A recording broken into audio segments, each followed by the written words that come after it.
Hello, my petty pearls. It's your favorite petty Scorpio from Clutch My Pearls Entertainment.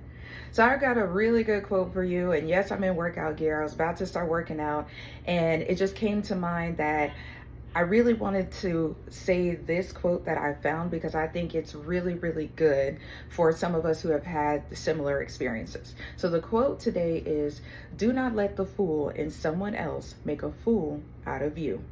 I know that that's easy to say when you're not in the moment.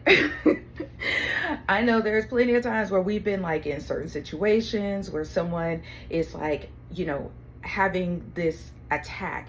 And we have to remember that sometimes these attacks are not on us. We may not have brought on these negative, reactions that the people have towards you. You probably didn't do anything wrong. However, these person or people are having a negative reaction because something's going on in their life. So we have to remember not to react to it, which is very hard not to do, because if they're sending all of the negative energy, you're absorbing it and then giving it right back out. So sometimes you have to really try to bring yourself back and remember not every action needs to be reacted to. Instead of being reactive, let's be proactive. Let's see the situation for what it is, especially if you're not the one who invoked their negative spirit. So don't let someone else's foolish behaviors turn you into a fool with them.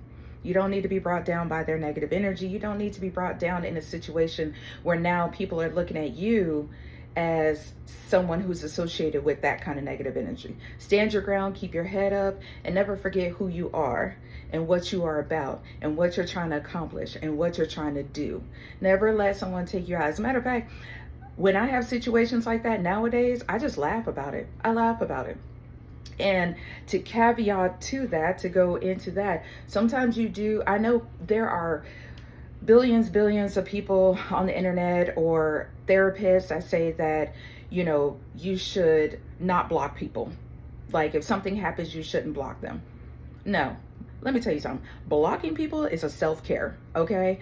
I can tell you, I have blocked so many people out of my life that it has given me more peace. Yeah, my phone isn't blowing up. Okay. Sometimes you don't need all of that static. Sometimes you don't need all that.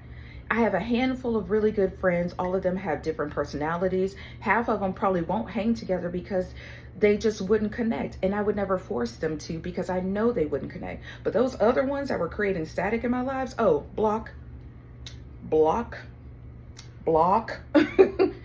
And don't feel bad because you don't get closure either, because not every situation is meant to have closure. I haven't given people closure because I don't feel that they deserve it. That's my decision. They're still mad about it. They can still be. But you know what's funny about that situation is that my name is still on their mouths, whereas their name is not on mine. See the difference there? When you try to create a peaceful life for yourself, sometimes you have to block out the negative energy. Sometimes there are some people you just can't make realize what you're feeling and what you're thinking. So block. It takes 2 seconds to block someone out your life. It really does. But when you do that, you need to grieve that relationship. You need to let that relationship go. It's almost like you're putting it, if you're ready to really be done with someone, because blocking is one thing. Some people will unblock because maybe they want to see if it'll work out, and that's fine. But when you are ready and done with it, make sure you grieve it as if you lost somebody. I don't think people talk about that enough, is that when you are getting rid of relationships, whether they're toxic, whether it was just that time, you have to grieve that relationship and remember just the good times. You really do. I don't think a lot of people understand that grief is not just for people who died. Grief is also for lost relationships, lost friendships, lost family member relationships that you are severing your ties from. You're severing your ties, that means it's final.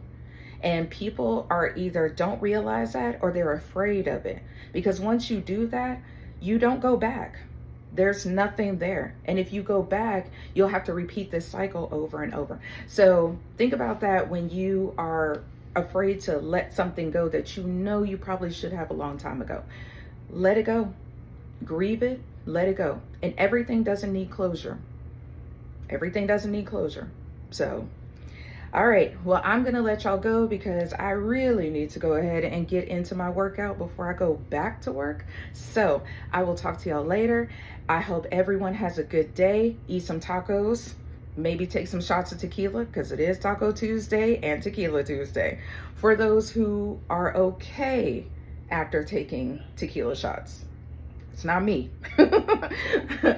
But as always, I hope y'all have a great day. I hope you receive my message with love and positivity. And, drop some comments of how you grieve your relationships. If you do it, maybe you'll give ideas to some other people who are watching. All right, I will talk to you, Petty Pearls, later. And as always, be poised, but stay petty.